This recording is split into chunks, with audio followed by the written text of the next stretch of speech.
Colonel ഡിന്നി നേരത്തെ പറഞ്ഞതുപോലെ Chinese നിർമ്മിതമായ കമ്മ്യൂണിക്കേഷൻ ഡിവൈസുകളാണ് ഈ തീവ്രവാദികൾ ഉപയോഗിക്കുന്നത്. ഒരു തരത്തിലുള്ള ട്രേസും കിട്ടിയിട്ടില്ല എന്നുള്ളതാണ് കശ്മീരിൽ നിന്നുള്ള ഇതുവരെയുള്ള വിവരം. എന്ന് മാത്രമല്ല, ഇവർ ഉപയോഗിക്കുന്ന ആയുധങ്ങളും നോക്കൂ. M4 കർബൈൻ US കോംബാറ്റ് ഡിവിഷന്റെ അതേ ആയുധങ്ങളാണ്. ഒരു മണിക്കൂറിൽ ഏതാണ്ട് 900 റൗണ്ട്, ഒരു മിനിറ്റിൽ 900 റൗണ്ട് വെടിവെക്കാൻ കഴിയുന്ന തരത്തിലുള്ള ഏറ്റവും അത്യന്താധുനിക അമേരിക്കൻ ആയുധങ്ങൾ, ബുള്ളറ്റ് പ്രൂഫ് ജാക്കറ്റുകൾ. അങ്ങനെ ശരിക്കും പറഞ്ഞാൽ ഇത് തീവ്രവാദികളാണ് അല്ലെങ്കിൽ നോൺ സ്റ്റേറ്റ് ആക്ടേഴ്സ് ആണ് എന്ന് പറയുമ്പോഴും ശരിക്കൊരു മിനി സൈനിക യൂണിറ്റ് എന്ന് പറയാൻ കഴിയുന്ന വിധത്തിൽ സായുധവും ശക്തവുമാണ് ഈ തീവ്രവാദികൾ എന്നുള്ള കാര്യം കൂടി ഉണ്ടല്ലോ. അപ്പോൾ അതുകൂടി കണക്കിലെടുക്കുമ്പോൾ ഇവരുടെ കയ്യിലുള്ള അത്യന്താധുനിക ആയുധങ്ങളും ഇവർക്ക് കിട്ടിയിട്ടുള്ള മിലിറ്ററി ട്രെയിനിങ്, 2 വർഷമെങ്കിലും പാകിസ്ഥാൻ ആർമിയുടെ ട്രെയിനിങ് കിട്ടിയിട്ടുള്ളവരാകണം ഈ ടെററിസ്റ്റുകൾ എന്നുള്ളതാണ് ഇപ്പോഴുള്ള നിഗമനം. അതെത്രമാത്രം കൂടുതൽ ശ്രമകരമാക്കുന്നുണ്ട് ദൗത്യത്തെ?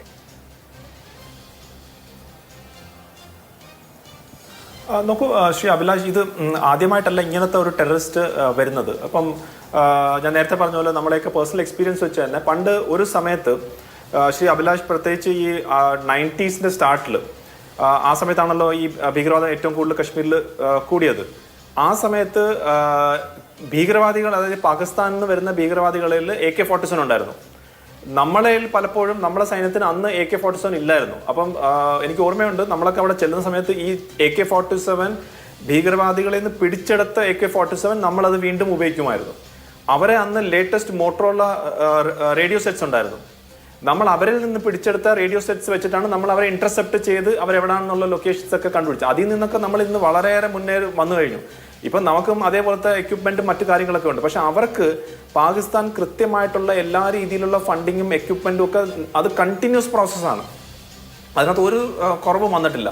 അപ്പം തീർച്ചയായിട്ടും അവരുടെ ടാക്ടിക്സിൽ, അവരുടെ ട്രെയിനിങ്ങിൽ, അവരുടെ എക്യുപ്മെന്റിൽ, അവർക്ക് കൊടുക്കുന്ന മോറൽ സപ്പോർട്ടിൽ, അവർക്ക് ഫണ്ടിങ്, അവരുടെ കമ്മ്യൂണിക്കേഷൻസ്, അവരുടെ ഇന്റലിജൻസ്, ഇതെല്ലാം കൃത്യമായിട്ട് പാകിസ്ഥാന്റെ ആ ആർമിക്ക് എങ്ങനെയാണോ കിട്ടുന്നത് അതേ രീതി തന്നെയാണ് ഈ പാകിസ്ഥാൻ സൈന്യത്തിനെയും കിട്ടുന്നത്. നമ്മളൊക്കെ നേരിട്ട് ഈ പാകിസ്ഥാൻ ഈ വരുന്ന ഭീകരവാദികളെ പിടിച്ചു കഴിഞ്ഞിട്ട് ഇന്റർഗേഷൻ ഒക്കെ ചെയ്തിട്ടുള്ള നമുക്കറിയാം, ഞാൻ ചെയ്തിട്ടുണ്ട്. അപ്പോൾ നമുക്കറിയാൻ പറ്റും എങ്ങനെയാണ് അവരെ കൃത്യമായിട്ട് ഒരു സൈനികനെ ട്രീറ്റ് ചെയ്യുന്ന പോലെ തന്നെയാണ് അവർ ട്രീറ്റ് ചെയ്യുന്നത്. അതിനെ ഒരു അസറ്റായിട്ട് എടുത്തിട്ട് ആണ് കൊണ്ടുവരുന്നത്. അതുകൊണ്ട് ഇപ്പോഴും നമ്മൾ ഇപ്പം ഈ ഒരു ടീം, അതായത് ഇപ്പം വന്നിട്ടുള്ളവരും അതേ രീതി തന്നെയാണ്, അതേ പാറ്റേൺ തന്നെയാണ് അവർ ഫോളോ ചെയ്യുന്നത്. അതുകൊണ്ട് വലിയ എനിക്ക് അതിശയമില്ല. പക്ഷേ തീർച്ചയായിട്ടും ഇതുപോലുള്ളൊരു കാര്യമാണ് നമ്മൾ ഇത്രയും നാളായിട്ട് ഫൈറ്റ് ചെയ്തുകൊണ്ടിരുന്നതെന്ന് ഇന്നാണ് ആക്ച്വലി പൊതുവേ എല്ലാവരുടെ അടുത്തും, ഭാരതവും പ്രത്യേകിച്ച് കേരളത്തിലും ഒക്കെ നമ്മൾ അതിനെക്കുറിച്ച് ചർച്ച ചെയ്യുന്നത്. എനിക്ക് 1-2 കാര്യം കൂടെ പറയാനുള്ളത്. ഇപ്പം ഡോക്ടർ ഫസൽ ഗഫൂർ പറഞ്ഞ വളരെ എന്ത് പറഞ്ഞ അദ്ദേഹം പറഞ്ഞ കാര്യം തന്നെയാണ് എനിക്ക് തോന്നുന്നു ഭാരതത്തിലുള്ള എല്ലാവരും ആഗ്രഹിക്കുന്നത്. അതായത് നമ്മളൊരു വിസിബിൾ ആയിട്ട് ഒരു വലിയൊരു കൈനറ്റിക് ആക്ഷൻ അല്ലെങ്കിൽ വലിയൊരു സൈനിക നടപടിയിലേക്ക് പോകണം എന്നുള്ള. പക്ഷെ അതിനകത്താണ് നമ്മളൊരു ചെറിയൊരു കോഷൻ വേണമെന്ന് ഞാൻ പറയുന്നത്. കാരണം അതിനകത്ത് 2-3 ഇഷ്യൂസ് ഉണ്ട്. ഒന്ന്, ഇപ്പം നേരത്തെ ഗോമർ സാറും അതിനെക്കുറിച്ച് പറഞ്ഞു, നമ്മൾ ഭാരതം വേറെ ലെവലിലേക്കാണ് പോകുന്നത്.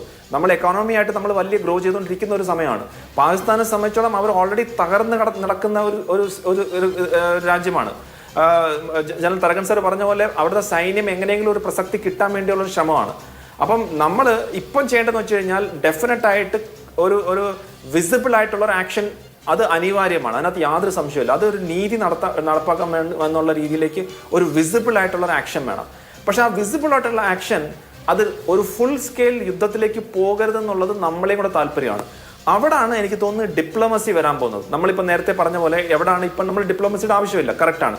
പക്ഷെ നമ്മളൊരു സ്ട്രൈക്ക് ചെയ്ത് കഴിഞ്ഞാൽ പിന്നീട് US പോലുള്ള ഒരു കൺട്രി പറയുകയാണ് പാകിസ്ഥാൻ എടുത്ത്, നിങ്ങൾ ഇനി ഒരു കാര്യം തിരിച്ചൊന്നും ചെയ്യേണ്ട, അല്ലെങ്കിൽ നിങ്ങൾ ചെയ്തു കഴിഞ്ഞാൽ അതിന് വലിയ രീതിയിലുള്ള തിരിച്ചടി വരും എന്നുള്ള രീതിയിൽ അവിടാണ് US പ്രഷറും റഷ്യൻ പ്രഷറും ഒക്കെ വന്നു കഴിഞ്ഞാൽ അത് അവിടെ കൊണ്ട് തീരും. പിന്നെ ലോങ് ടേം ആയിട്ട് ചെയ്യുന്ന കാര്യമാണ് ഈ പാകിസ്ഥാൻ സൈന്യത്തിനെ ഇല്ലാതാക്കുക എന്നുള്ളത്. അതിനകത്ത് ഓൾറെഡി അത് തുടങ്ങി കഴിഞ്ഞാണ് ഞാൻ വിശ്വസിക്കുന്നത്. ബലൂചിസ്ഥാനിൽ നിരന്തരമായിട്ട് തിരിച്ചടി കിട്ടിക്കൊണ്ടിരിക്കുകയാണ്. തെഹരീക്കെ താലിബാൻ പാകിസ്ഥാനിൽ നിന്ന് നിരന്തരമായിട്ട് തിരിച്ചടി കിട്ടിക്കൊണ്ടിരിക്കുകയാണ്. അഫ്ഗാൻ താലിബാനിൽ നിന്ന് നിരന്തരമായിട്ട് തിരിച്ചടി കിട്ടിക്കൊണ്ടിരിക്കുകയാണ്. അപ്പോൾ അങ്ങനെ വരുമ്പം ഇവരൊരു പട്ടാള ഭരണത്തിലേക്ക് കൂടി പോകാനുള്ള സാധ്യത നമ്മൾ കാണണം. ഇപ്പൊ എനിക്ക് തോന്നുന്നു ജനറൽ ആസിഫ് മുനീറിന്റെ ഒരു എയിം ഒരു പട്ടാള ഭരണത്തിലേക്ക് പോകാനുള്ള, കാരണം നമ്മൾ ഇവരുടെ മുൻകാല ട്രാക്ക് റെക്കോർഡ് നോക്കി കഴിഞ്ഞാൽ അതാണ് സൂചന നൽകുന്നത്. ഇന്ന് ജനറൽ അസീം മലിക്കിനെ DG ISIനെ പിടിച്ച് അവർ NSA ആക്കിയിട്ടുണ്ട്. അപ്പോൾ അത് ഒരു അസാധാരണമായിട്ടുള്ള ഒരു കാര്യം. 2 ഇമ്പോർട്ടൻറ്റ് പവർഫുൾ ആയിട്ടുള്ള അപ്പോയിന്റ്മെന്റ് പാകിസ്ഥാനിൽ ഒരു സൈനികനാണ് അത് എടുക്കുന്നത്. NSAയും ആൻഡ് DGISI. അപ്പോൾ ഇതെല്ലാം സൂചന നൽകുന്നത് പാകിസ്ഥാൻ പട്ടാളം വീണ്ടും ഒരു ഭരണത്തിലേക്ക് വരാനുള്ള ഒരു രീതിയാണോ എന്നുള്ളത് നമുക്ക് നോക്കാം. അങ്ങനെയാണെങ്കിൽ അവർക്ക് അവിടെ വീണ്ടും തിരിച്ചടി കിട്ടും.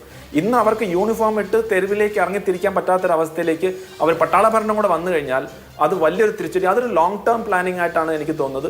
പാകിസ്ഥാൻ ആർമിയെ ഈ പറയുന്ന ഒരു ആക്ഷനിലൂടെ നോവിക്കാൻ പറ്റുമെങ്കിൽ അത് പ്രത്യക്ഷ അപ്രത്യക്ഷ ആയാലും ശരി അത് നല്ലതായിരിക്കും എന്ന് തന്നെയാണ് എനിക്കും എൻ്റെയും ഒരു അനാലിസിസ്.